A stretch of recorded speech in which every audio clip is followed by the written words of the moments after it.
Halo, Assalamualaikum warahmatullahi wabarakatuh. Kembali lagi di podcast Literasi Sulawesi Utara. Edisi hari ini adalah edisi yang spesial karena kita kedatangan tamu yang sangat spesial hari ini. Sebelumnya jangan lupa subscribe, like, and comment, dan share di podcast Literasi Sulawesi Utara. Baik, hari ini saya akan memperkenalkan narasumber yang memang saya tunggu-tunggu. Dan alhamdulillahnya bisa mendatangkan beliau. Dan beliau memiliki kesempatan hari ini untuk hadir di podcast Literasi Sulawesi Utara. Beliau ini, sebelum saya mau menyapa, beliau adalah seorang yang saat ini menjabat sebagai Dekan Fakultas Ilmu Kedokteran Universitas Pembangunan Nasional Veteran Jakarta. Dan beliau adalah salah satu ahli neuroscience yang ada di Indonesia. Saat ini juga aktif menjabat sebagai Presidium Kahmi di Sulawesi Utara. Kemudian bidang kaderisasi dan kepemimpinan BPID. Wow. Dewan Pakar Masyarakat Hukum Kesehatan Indonesia dan Dewan Pakar Perhimpunan Kedokteran Digital Indonesia, Masyarakat Neuroscience Indonesia, dan saat ini juga beliau sendiri memiliki sekolah atau menjadi CEO di Sekolah Otak Indonesia Avicenna. Bagaimana teman-teman sobat literasi yang di rumah? Selamat datang Dr. Taufik Pasya Frederick Pasya. Ya. Waduh, namanya keren kali lah nih Tuan Guru. Terima kasih banyak. Assalamualaikum warahmatullahi wabarakatuh. Ya, jadi sapaan kita ke teman-teman yang ada di rumah nih Sobat Literasi. Oke, Assalamualaikum Sobat Literasi. Selamat siang, selamat pagi, selamat malam. Entah Anda menonton dari jam berapa, tapi semoga semua sehat walafiat. Yes, terima kasih sudah menyapa teman-teman yang ada di rumah. Dokter, hari ini kan kalau yang Dila tahu, dokter aktif sebagai dekan saat ini, yang menjabat sebagai dekan di Universitas Veteran Jakarta. Terus hari ini ada di hadapan Dila dan hari ini podcast. Apa aktivitasnya aja? Aktivitas di Manado ini, dokter? Kebetulan saya pulang kampung. Oke, baik. Pulang kampung seminggu lah. Seminggu. Izinnya 3 hari karena kebetulan izinnya kena hari Jumat, maka langsung sambung Sabtu Minggu. Yang kedua saya mau menghadap ke rektor Unsrat, rektor baru, makanya saya datang pada hari ini sekaligus bisa silaturahmi dengan teman-teman. Yang sebenarnya juga saya diundang untuk acara Bawaslu. Jadi Bawaslu itu 27 sampai 29 Desember itu bikin rapat kerja nasional. Jadi seluruh 700-an anggota Bawaslu ini ada kumpul di Manado.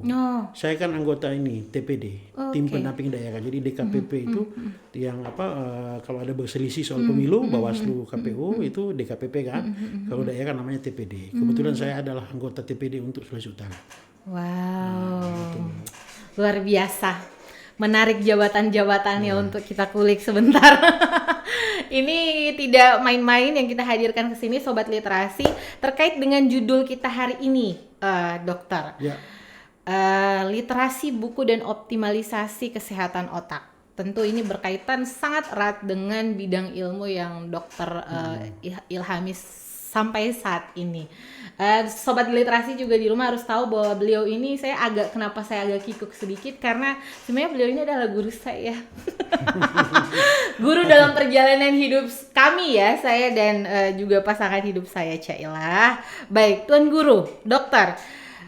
Bagaimana kemudian tingkat literasi di Indonesia melalui kacamata dokter saat ini? Kalau kita mengacu ke publish daripada satu lembaga internasional, kita ini rendah memang. 10 negara yang literasi terbawah. Kalau saya nggak salah ingat urutan ke 57 dari 62 negara itu ya. Jadi memang literasi. Iya, kita termasuk rendah. Tetapi kan yang dimaksud situ literasi untuk kecintaan terhadap buku. Tapi kalau saya memaknai literasi itu 3. Pertama, literasi dalam pengertian baca tulis. Kita membaca buku. Yang kedua, literasi dalam pengertian kemampuan menyerap informasi dari manapun. Dan ketiga, literasi dalam pengertian kedalaman kita menguasai satu bidang ilmu. Jadi kalau secara umum saya sih sebenarnya lebih suka memahami literasi itu sebagai kemampuan yang dalam terhadap satu bidang. Jadi orang yang, misalnya contoh begini ya, tukang bengkel. Tapi tukang bengkel ini kan ada yang bertahun-tahun, berpuluh-puluh tahun mengurus mobil atau kendaraan bermotor. Otomatis literasinya terhadap permesinan motor itu luar biasa dibandingkan dengan orang baru 1-2 tahun. Nah ini masuk literasi juga. Nah kalau kita tinjau dari literasi itu sebenarnya Indonesia itu tidak terlalu buruk. Betul. Ya kalau kita maknai seperti itu. Ada juga misalnya tukang bikin kopi, barista kan itu yang tidak sekolah. Tapi ternyata dia bisa mengenal jenis kopi, kandungan kopi, kompilasi kopi dengan bahan-bahan yang lain untuk lebih enak. Harga itu literasinya hebat sekali. Saya punya banyak teman yang literasi kopinya luar biasa. Lebih ke skill. Jadi lebih ke kedalaman. Jadi bukan hanya skill tapi knowledge, penguasaan yang dalam terhadap knowledge satu bidang sekaligus punya skills itu. Nah, kalau dari sudut ini Indonesia itu sebenarnya tidak rendah amat. Tapi memang kalau soal baca tulis Indonesia itu rendah. Kecintaan terhadap buku itu rendah. Jangankan orang awam, ya akademisi aja banyak yang tidak mencintai buku, gitu ya. Bahkan kalau kita lihat keluasan pengetahuan, banyak akademisi yang pengetahuan juga tidak terlalu bagus, kecuali bidang ilmunya sendiri memang. Nah itu juga sebenarnya literasinya oke, tetapi kalau literasi dalam pengertian yang umum, memang menurut saya kurang begitu bagus, gitu. Jadi dari kacamata dokter bahwa sebenarnya ada 3 kebermanfaatan literasi yang lebih ke skillnya dan kemudian dia tekun. Kalau dia tekun, maka sebenarnya tidak terlalu jelek-jelek amat ya jelek Dok. amat kita banyak orang yang di negara kita itu yang sebenarnya dari segi pendidikan itu tidak tinggi. Tapi literasinya luar biasa. Saya contoh tukang kopi, ya. Coba datang ke warung kopi. Kalau di Manado itu di Jalan Roda misalnya, coba lihat literasi kopi daripada penjual kopi itu luar biasa. Mereka tahu stok harga perdagangan dunia seperti apa. Mereka bisa prediksi, kemudian kandungan kopinya, kafein, dekafeinasi, luar biasa. Jadi literasi ini, kalau literasi saya maknai sebagai kedalaman pada satu bidang. Gitu. Nah ini kalau dikaitkan dengan otak ini membutuhkan learning yang long life. Jadi cukup panjang. Orang yang sudah cukup lama untuk beraktivitas di satu bidang, akhirnya dia mendalami itu. Gitu ya. Jadi dari segi otak itu sebenarnya hal yang luar biasa ini. Gitu. Berarti memang tingkat literasi di Indonesia itu menurut dokter memang harusnya sih tidak hanya sampai di baca tulis tadi ya, kalau menarik kalau misalnya kita ngomongin soal baca tulis memang mungkin saja masih rendah. Kan belum ada penelitian terbaru dokter ya. Tapi kalau memang harus menggeluti benar-benar bidang itu, maka sebenarnya tidak jelek-jelek amat Indonesia gitu ya. Makanya kan setahu saya itu Kemenko lagi bikin ini kan peta jalan. Jadi Kementerian PMK itu manusia dan apa tuh Kemenko PMK yang dipimpin oleh Menteri Muhadjir Effendi itu kan bikin peta jalan literasi. Nah kalau dia bikin peta jalan literasi itu dia nanti lihat literasi itu pada keluarga, di sekolah, kan di perguruan tinggi. Jadi literasi itu pada semua komponen masyarakat.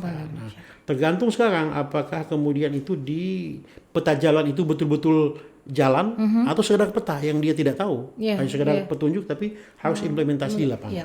Makanya memang soal literasi ini seperti Dila ini yang bergelut di literasi, memang penguasaan peta jalan yang dibikin oleh pemerintah itu penting. Betul. Supaya kita tahu sasaran kita mau kemana. Kita ada peta. Kan ada peta, bahwa literasi ini akan ke arah situ. Saya sendiri lebih memaknai literasi itu sebagai kedalaman seseorang menguasai suatu pengetahuan sehingga implikasinya bersifat sosial. Jadi literasi itu juga ada implikasi sosial. Gitu. Oke, menarik dokter. Dia mau tahu sebenarnya tentang, kalau tadi kan kita bicara soal tingkat literasi, kemudian juga dokter memberikan Dila informasi bahwa terkait dengan Kementerian PMPK sekarang sedang membuat mapping, mapping mapnya, peta jalannya.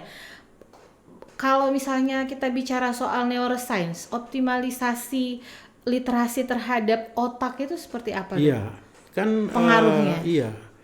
Objek itu atau subjek yang kita jadikan sebagai literate itu yang kita pahami itu kan masuk dalam bentuk informasi ke otak. Karena dia masuk dalam bentuk informasi, maka bagi otak informasi itu gizi.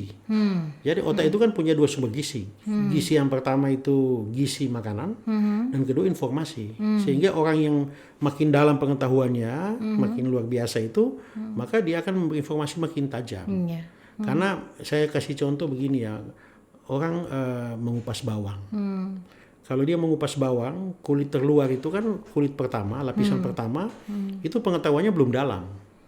Tapi kalau dia udah lapis kedua, ketiga, keempat dan seterusnya, maka literasinya makin meningkat. Nah, artinya kalau dari segi optimalisasi otak itu makin banyak informasi yang masuk. Oleh karena itu kan ada istilah dalam ilmu otak itu namanya neuroplasticity. Iya, kemampuan otak untuk berubah akibat environment, lingkungan dari luar. Makanya literate itu orang yang literate, yang betul-betul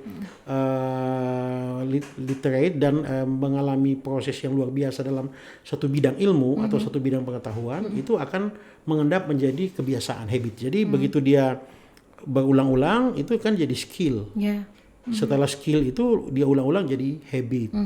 Kalau habit dia ulang-ulang jadi personalize, jadi kepribadian, personality. Kalau personality itu dia implikasi secara sosial, maka jadi way of life, pandangan hidup. Jadi informasi kemudian dia masuk ke cognitive setting kita, kan informasi masuk ke setting kognitif di otak.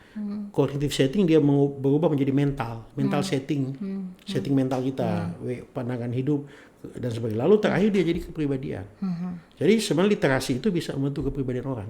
Nah, implikasi sosialnya satu hal, pengambilan keputusan. Orang kalau informasinya banyak, pengambilan keputusan bagus. Jadi orang kalau kurang membaca, kurang literasi dalam satu hal atau apa saja, itu dia pengambilan keputusan tidak bagus. Makanya coba perhatikan orang yang banyak membaca, yang banyak bergaul, yang banyak pengalaman, itu pengambilan keputusan lebih bagus daripada orang yang kurang. Nah, itu pengaruh literasi terhadap kita. Nah, lama kelamaan itu akan jadi habit, akan jadi hal yang kebiasaan. Itu. Sebuah kebiasaan. Kebiasaan.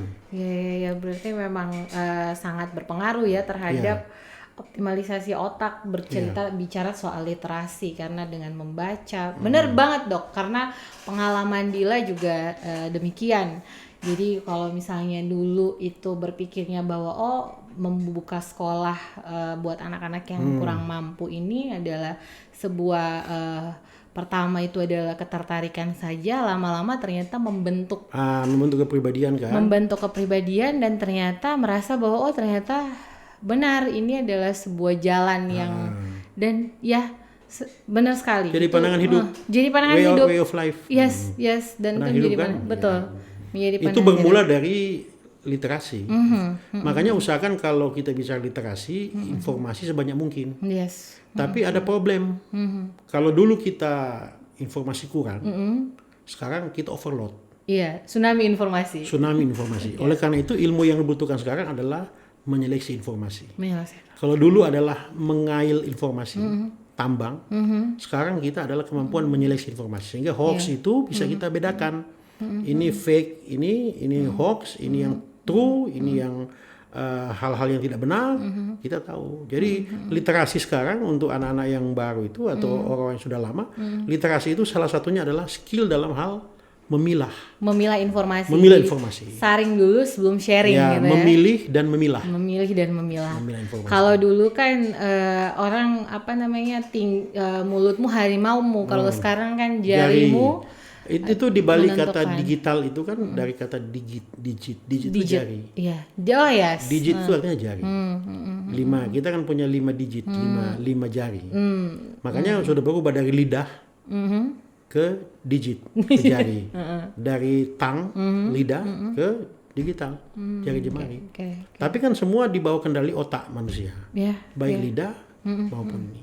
Kalau lidah itu bisa membentuk dengan 28 huruf, dia bisa membentuk jutaan kata, maka jari juga begitu. Hanya saja jari itu butuh alat bantu kan. Jari tidak berguna kalau nggak ada pulpen, nggak ada touch, nggak ada keyboard kan. Tapi kalau lidah nggak perlu itu semua. Nggak perlu. Bertutur aja. Jadi lidah itu ada keistimewaan sendiri. Budaya lidah ini, budaya lisan, budaya tutur itu tidak akan hilang. Sambil minum Dok, silakan Dok. Saya minum ya. Kalau tadi terkait dengan optimalisasi otak, kemudian juga kita bicara soal tingkat literasi yang akhirnya Dila punya experience begini Dok kalau di lapangan. Sering banyak sekali pertanyaan terkait dengan bagaimana untuk membangkitkan minat baca sebenarnya. Sementara memang dengan tsunami informasi yang saat ini, tadi kan sempat disebutkan bahwa sekarang kita tuh sudah yang tidak lagi mengail gitu, menambang, tapi kita sekarang bagaimana untuk memilah. Nah, skill atau bagaimana cara kita melatih itu Dok, agar maksudnya kita mampu membedakan mana informasi yang benar-benar tepat, mana informasi yang sebenarnya kurang tepat. Pertama kalau kita mau meningkatkan literasi orang, literasi ya, sobat literasi. Pertama environment, rekayasa lingkungan.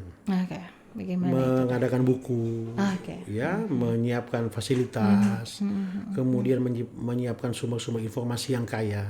Karena apa? Berbagai teori dan pengalaman menunjukkan bahwa environment itu pengayaan lingkungan, rekayasa sosial itu akan membantu orang untuk sadar terhadap lingkungan. Tapi dalam rekayasa sosial ini juga kemasan informasi penting sekali, kemasan. Betul. Kalau kita lihat kenapa sampai nonton video itu kalau terlalu panjang nggak bagus. Kan biasa 7 menit, 5 menit, 7 menit atau 3 menit kan. Karena memang spend time-nya manusia itu pendek. Jadi literasi pun harus dikemas dengan kemampuan otak manusia. Rata-rata manusia membaca itu kalau setengah jam itu udah lama. Udah oke itu ya, udah bagus sekali. Sekarang 5 menit 10 menit. Tapi kalau kemasan informasinya bergambar itu bagus. Makanya kan banyak buku sekarang bergambar. Ya, yang memberikan ilustrasi. Karena memang literasi dalam pengertian membaca dalam hal ini adalah daya persepsi manusia itu terbatas. Jadi untuk membangun tradisi literasi yang bagus, salah satunya rekayasa lingkungan. Jadi sudah betul kita punya perpustakaan, ya, kita punya. Oleh karena itu memang menurut saya perpustakaan berjalan itu harus diaktifkan. Ya, misalnya begini ya, tiap hari Minggu atau hari Sabtu kita bawa 20-30 buku di satu tempat. Biarin aja orang baca situ. Dalam waktu setengah hari. Kayak digelar gitu ya. Digelar aja, silakan bacanya di sini. Kalau bayangkan kalau kita punya 10 titik. Satu wilayah. Itu kalau kita lakukan setiap minggu itu akan meningkatkan literasi. Nah, kalau kemudian kedua dalam pengertian memilih dan memilah hoax itu memang ada ilmu sendiri. Itu salah satunya itu jeda. Jadi membiasakan diri untuk ketika menerima informasi itu ada jeda. Orang kan tangan kita itu kan selalu terbiasa share.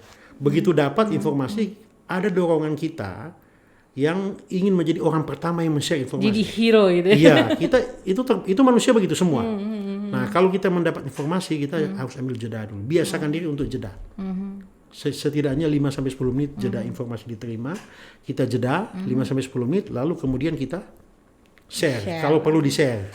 Kalau perlu di-share. Jadi kalau saya share ini pertama yang harus kita tanyakan itu kalau men-share berita itu, berita ini benar atau salah? Oh, katakanlah benar.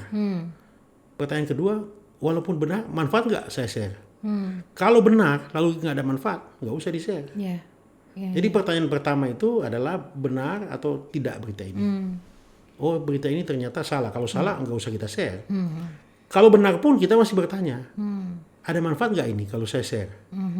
Misalnya contoh, informasi tentang kehidupan pribadi seseorang. Kan itu benar. Oh, ternyata si bintang film nama A misalnya begini itu kan benar. Tapi kalau saya share manfaat gak itu? Kalau nggak ada manfaat gak usah di share. Itu salah satu isi yang konten yang harus kita lakukan dalam jeda 5 sampai 10 menit. Yang saring dulu sebelum sharing gitu. Saring dulu. Tapi daya saringnya itu harus dilatih. Salah satu cara melatihnya adalah dengan jeda. Kalau ada informasi baru, ambil jeda 5 sampai 10 menit. 5 sampai 10 menit, stop. Baru kita baca dulu kan. Setelah kita baca, tahan dulu 5 sampai 10 menit. Setelah itu baru kita share kalau diperlukan. Iya, contoh kayak kemarin kan Dok, yang dari misalnya berita dari BRIN yang dan hujan. Yang berita dari BMKG. Kalau kata BRIN akan ada terjadi hujan badai. Sementara di BMKG mengatakan bahwa tidak ada, cuacanya tenang-tenang aja gitu. Tapi itu sudah keburu di-share. Di-share karena pertama kan tidak melakukan jeda tadi. Kalau kita jeda itu kan kita akan berpikir mencari pembanding. Kan pada waktu jeda 5-10 menit itu kita mencari pembanding, betul nggak ini? Begitu kita ada jeda baru kita share. Nah, kemampuan itu yang diperlukan, apalagi dalam overload informasi. Tsunami informasi. Iya, karena kemarin juga sempat ada teman yang membuat status bahwa ada adiknya di sana yang tidak bisa terhubungi di Jakarta, dikira bahwa benar-benar terjadi hujan badai. Dia sudah panik sekali. Saya di Jakarta waktu itu kan, di Jakarta Selatan kan waktu itu yang diberitakan itu. Jabodetabek kan. Dan itu ternyata tidak benar. Tidak benar. Ada hujan-hujan tapi tidak seperti yang kita bayangkan badai, sehingga tidak bisa keluar. Nah itu Dok, banyak sekali kemudian orang yang misalnya tadi saring dulu sebelum sharing. Saring juga itu butuh sekali keterampilan untuk menjedah. Menjedah itu kan butuh, berarti kita tahu bahwasannya ini bermanfaat nggak ya untuk kita share ke teman lain ataupun tidak. Nah, Dila pernah beberapa kali mendapati bahwasannya misalnya gini Dok, ada kasus satu anak yang dia sekolah misalnya di Jogja. Waktu itu benar, ini terjadi berita. Jadi ada salah satu platform digital yang men-share itu, dan itu qualified Dok. Itu sebuah sumber yang ibaratnya beritanya itu valid nih, dia biasanya memberitakan sesuatu yang valid gitu.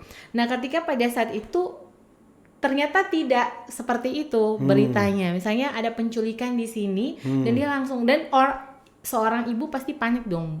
Udah kayak pada saat itu. Dia mempercayai hal itu padahal anaknya ada di gunung, tidak bisa dihubungi waktu itu. Tapi dianggap diculik. Dok. Bagaimana kita kemudian memilah bahwa kita kan tentunya akan tadi sharing itu pasti kan kita juga mempercayai sebuah informasi tentu dari sumbernya. Sumbernya kita tahu nih kredibel sekali gitu. Tapi kok tadi kan kita udah jedah, ini benar nih, kita wajib share nih ke orang tuanya misalnya. Tapi ternyata ketika kita tahu ini kita harus share, ternyata tidak ini kan benar. Jadi ada 3 sumber itu bukan satu-satunya cara untuk memvalidasi valid. Ada 3. Yang pertama sumber. Sumber itu kan jelas. Tapi kadang-kala sumber itu bisa juga sumbernya itu dipalsukan. Itu banyak bisa kejadian. Jadi banyak kejadian kan, apalagi ada orang-orang yang misalnya mengatasnamakan misalnya bank, Anda dapat hadiah sekian. Kalau lihat sumbernya, wah ini BRI ditulis, kemudian dia tahu semua. Nah, kadang-kala itu pemalsuan. Jadi pertama sumber harus clear, jelas. Kemudian kedua konten. Konten yang disampaikan itu walaupun sumbernya sudah valid. Konten apa sih yang dibicarakan ini? Yang sedang dia tulis ini apa? Atau misalnya penculikan. Nah, tentu kita begitu ada berita penculikan ini kita cari komparasi. Ya, itu tahap ketiga komparasi. Jadi pertama kita sumber, yang kedua kontennya, ketiga kita mencari pembanding, compare dengan sumber lain, karena jangan pernah kita terlalu over confidence. Kalau kemudian kita lihat berita itu dari satu sumber. Ini kan sumbernya majalah T yang sangat terkenal, sumbernya dari koran K yang sudah luar, atau surat kabar T misalnya. Tapi satu-satunya sumber itu tidak boleh. Makanya dalam dunia akademik itu menulis disertasi tidak bisa satu sumber aja. Satu literatur tidak harus bisa. Banyak. Skripsi, tesis, disertasi harus banyak. Karena apa? Kita compare, kita membandingkan. Itu sebabnya kan dalam dunia akademik itu ada istilah systematic review, meta-analisis, itu yang membandingkan sumber-sumber. Nah, itu boleh diterapkan dalam pemilihan hoax. Jadi pertama sumber, yang kedua adalah konten, yang ketiga kita melakukan komparasi. Nah, pada studi komparasi ini kita mencari informasi bandingan. Termasuk informasi bandingan itu dengan bertanya pada orang lain. Misalnya, anakmu di mana? Anak saya lagi mendaki gunung dengan anakmu. Itu juga bagian dari komparasi. Konfirmasi ya dokter. Konfirmasi, tapi intinya membandingkan informasi kan yang kita terima. Gitu. Itu 3 tahap itu. 3 tahap itu sobat literasi. Jadi jangan mudah kemudian karena ini sebuah Iya. media yang platform yang platformnya. sudah cukup kredibel, maka kita kemudian dengan serta-merta mempercayai Iya, hal mempercayai. itu gitu. Oke, ini saya mendapatkan banyak ilmu hari ini. Dokter, kemudian tadi pertanyaan Dila juga, bagaimana kemudian orang kan bertanya ngapain kita berliterasi gitu kan, selalu ada ngapain kita berliterasi gitu kan, toh juga literasi itu adalah sebuah kehidupan gitu, belajar tentang hidup lah ibaratnya. Kenapa kita harus benar-benar menekuni satu bidang gitu kan. Nah, efek sosialnya dokter mungkin seperti apa? Jadi literasi itu sebenarnya kebutuhan eksistensial ya, kebutuhan manusiawi. Karena dengan literasi itu manusia memberi makna setiap peristiwa. Ada peristiwa apa aja, misalnya begini, kita minum. Orang yang sudah minum banyak minuman akan beda dengan satu orang yang cuma minum satu minuman. Literasi daripada orang yang banyak minum minuman itu berbeda dengan orang yang hanya minum satu jenis minuman. Akibatnya ketika dia memberi makna sebuah peristiwa atau sebuah minuman lebih kaya. Dan ujungnya adalah pengambilan keputusan, decision making. Nah, dalam kehidupan sosial ini, hidup ini ditandai dengan pilihan-pilihan. Kita punya hidup kan pilihan-pilihan. Misalnya kita minum air mineral, atau kita minum minuman coca, atau kita minum coklat dan sebagainya kan. Itu pilihan-pilihan. Nah, hidup ini kan penuh dengan beragam pilihan.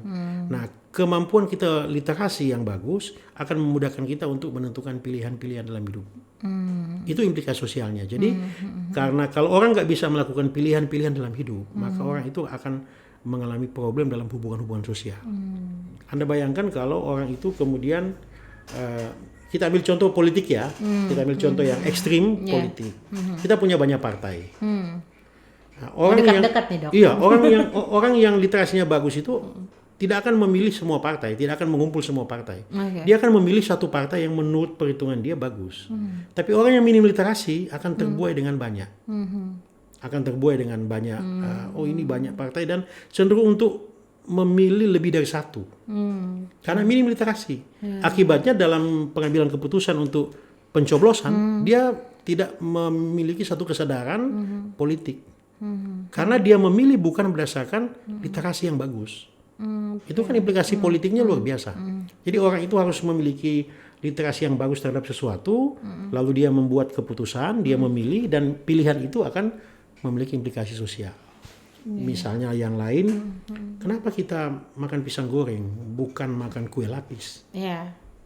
Kalau ada orang jualan kue lapis dan pisang goreng, kalau lalu kita memilih kue lapis, tentu pisang gorengnya nggak laku. Itu implikasi sosialnya, kan? Kenapa kita memilih pisang goreng? Sementara di situ ada jualan kue lapis, panada, pisang goreng. Pilihan kita terhadap pisang goreng itu salah satunya adalah karena kita literate. Kita punya literasi, kalau pisang goreng begini. Nah, implikasinya kalau kita sudah pilih ini, yang dua ini nggak kita pilih. Artinya secara ekonomi nggak laku. Gitu ya. Nah, itu sebabnya ketika kita harus memilih sesuatu, pilihan-pilihan itu didasari oleh suatu kesadaran literasi yang bagus. Suatu kesadaran yang utuh. Yang itu sebabnya kan bertingkat. Data di hadapan kita diampaikan data. Makanya data itu dalam bahasa Sanskerta itu artinya sesuatu yang dilemparkan, disebut datum, data. Setelah data terkumpul dia naik jadi informasi. Gitu ya. Setelah informasi mengumpul itu dia menjadi pengetahuan. Pengetahuan itu kemudian menjadi teori. Jadi ketika menerima sebuah data, data itu tidak boleh berhenti, dia harus naik menjadi informasi. Misalnya begini, kita punya data, teman menelpon ada hujan di daerah utara, itu data. Ada hujan, ada banjir, itu data. Tapi kalau cuma kita sekedar tahu ini hujan dan banjir, nggak ada efek. Harus naik menjadi informasi. Lah, kalau hujan dan banjir tadi, terus ada apa di sana? Apakah kemudian terjadi kebanjiran orang-orang, ada kecelakaan, itu udah naik jadi informasi. Kalau itu berulang-ulang setiap tahun, kita akan bilang, pada waktu-waktu tertentu itu di daerah utara itu akan hujan. Itu jadi teori. Jadi sama dengan orang membaca buku. Tidak semua pembaca buku itu menjadi orang berpengetahuan. Karena kadang-kala apa yang dia baca itu sekedar data, bukan informasi. Makanya kalau kita belajar ilmu statistik kan data itu sesuatu yang mentah, data nominal, tuh data macam-macam data kan, lalu naik jadi informasi kita baca kan. Nah untuk menafsir sebuah data kita butuh pengetahuan, pengetahuan sebelumnya. Kalau saya melihat orang batuk-batuk atau mendengar orang keluhan batuk-batuk, beda dengan Dila. Melihat saya sebagai dokter beda. Wah, ini batuknya ini berdahak seperti ini. Ini informasi yang memberi informasi bahwa yang bersangkutan menderita penyakit batuk 100 hari atau TBC misalnya. Tapi buat Dila kan ini sekedar batuk. Sekedar batuk karena tidak memiliki. Karena informasinya minim literasi terhadap batuk. Itu bedanya. Makanya data itu harus naik jadi informasi. Data apapun, buku-buku ini kan data. Belum jadi informasi buat kita, harus kita naikkan jadi informasi. Nah, begitu jadi informasi jadi pengetahuan. Jadi pengetahuan dia jadi teori. Harus begitu, harus supaya orang peristiwa informasi kemudian menjadi sebuah pengetahuan. Itu penting sekali. Sehingga nanti orang kan teori-teori pengetahuan kan lain seperti itu, pengalaman-pengalaman empirik, kemudian dia tafsirkan. Makanya ilmu tafsir itu kalau dalam filsafat hermeneutik namanya, semiotik itu ilmu yang luar biasa. Kita menafsir sebuah peristiwa. Makanya kan salah satu kelebihan manusia dibandingkan binatang itu kemampuan menafsir. Kalau binatang ada hujan dia menafsirnya minim. Ya ini paling saya basah. Tapi kalau manusia tafsirnya ini banjir ini. Kalau banjir berarti barang-barang saya di lantai 1 saya pindah ke lantai 2. Itu manusia. Kalau binatang enggak. Jadi salah satu pembeda manusia dan binatang itu adalah penafsir. Makanya dalam Al-Quran itu kan Tuhan memberi tanda-tanda, ayat. Jadi yang dikasih ke kita bukan informasi, tanda. Kita yang menafsir. Oh ya kalau ini 11 bintang matahari ini Nabi Yusuf punya kejadian, kita tafsir itu. Makanya lahirlah berbagai macam tafsir dalam buku-buku, kitab suci. Karena orang mencoba untuk menafsir sesuatu menurut pengetahuan dia, apa yang dia punya dengan informasi yang banyak dia tafsir terhadap sesuatu. Nah, peristiwa-peristiwa di sekitar kita itu harus ditafsir. Sehingga satu peristiwa yang sama bisa menjadi tafsiran berbeda antara dua orang. Saya ingat benar tuh kalau kata Abi Kurli Shihab, coba saja dilihat kenapa Iqra itu diturunkan pertama kali. Gitu. Padahal diturunkan tuh kepada dia yang tidak tahu membaca gitu. Berarti benar tadi sepakat Dila bahwa memang manusia itu diciptakan untuk menafsir. Manusia itu homo tafsir. Homo tafsirun. Jadi makhluk yang menafsir. Makhluk yang menafsir. Dua orang bertemu di jalan, lalu berpelukan. Kita lihat dari jauh, kita bisa tafsir. Ini pelukan hangat, pelukan perpisahan, pelukan percintaan, pelukan birahi. Itu sangat bergantung seberapa kita kenal terhadap mereka. Jadi makin kita mendekat terhadap satu fakta, makin luas informasi. Gitu. Bagi orang yang tidak mengenal mereka akan menafsir ini yang namanya pelukan pasti pelukan hangat. Barangkali mereka sedang akan berpisah. Nah, tapi kita yang mendekat ke arah sumber fakta itu, yang satu mau berangkat nih. Sehingga yang satu menafsir ini pelukan hangat, kita menafsir pelukan perpisahan. Apa yang terjadi? Sikap kita berbeda. Sikap daripada yang menafsir itu pelukan hangat beda dengan kita pelukan perpisahan, kita akan terus sedih. Maka akan lihat dua penafsir, yang satu menangis, yang satu tertawa, padahal melihat peristiwa yang sama. Nah, orang yang ketiga yang melihat akan lebih bingung, kenapa yang satu menangis yang satu tertawa gitu. Kalau dia tahu peristiwa itu, dia akan ikut kita yang menafsir betul bahwa itu perpisahan, akan sama. Tapi kalau dia tidak tahu, dia akan menafsir kita lagi. Bukan sana yang dia tafsir, kita lagi yang dia tafsir. Itu panjang.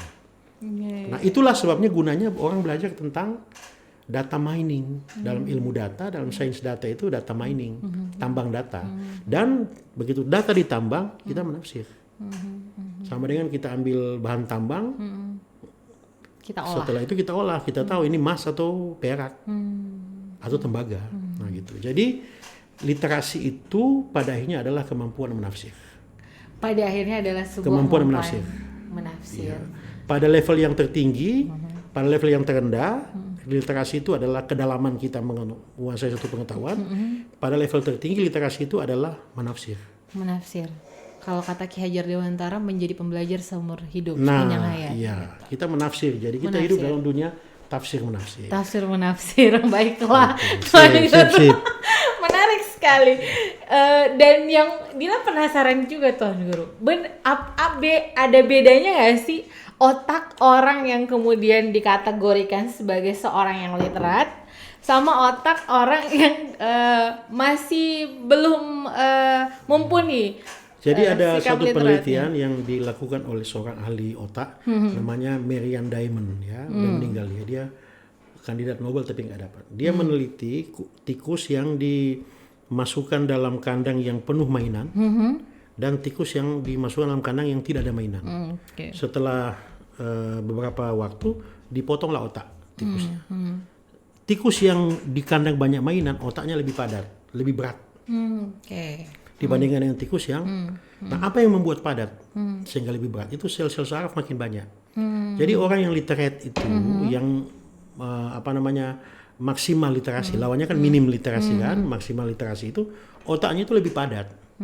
Dan kepadatan itu bisa kita lihat dengan alat. Kalau dia lebih padat berarti informasinya lebih banyak. Lebih banyak kan? Sehingga begitu dia dihamparkan satu fakta dengan informasi yang banyak, dia menafsir itu lebih bagus. Itu juga berlaku kepada manusia juga ya, Dok? Berlaku. Dia menafsir lebih intinya hidup ini kan menafsir. Intinya hidup ini cuma dua, menafsir, memilih. Kita menafsir informasi lalu kita memilih dan memilah. Lalu yang ketiga, menafsir, memilih, mengambil keputusan. Decision making. Itu. Baiklah, Tuan Guru. Oke, ini hari ini menarik sekali perbincangan kita. Masih banyak sebenarnya yang pengen Dila tahu, cuman memang kita tidak bisa lama-lama menculik beliau ya, teman-teman. Baik Sobat Literasi, terima kasih banyak Tuan Guru. Mungkin ada pesan dan memberikan semangat buat teman-teman yang di rumah bagaimana menjadi masyarakat atau manusia yang literat. Pertama, Anda harus pintar menafsir semua fakta di sekitar Anda. Ya, apa yang ada di sekitar Anda, tumbuhan, ya.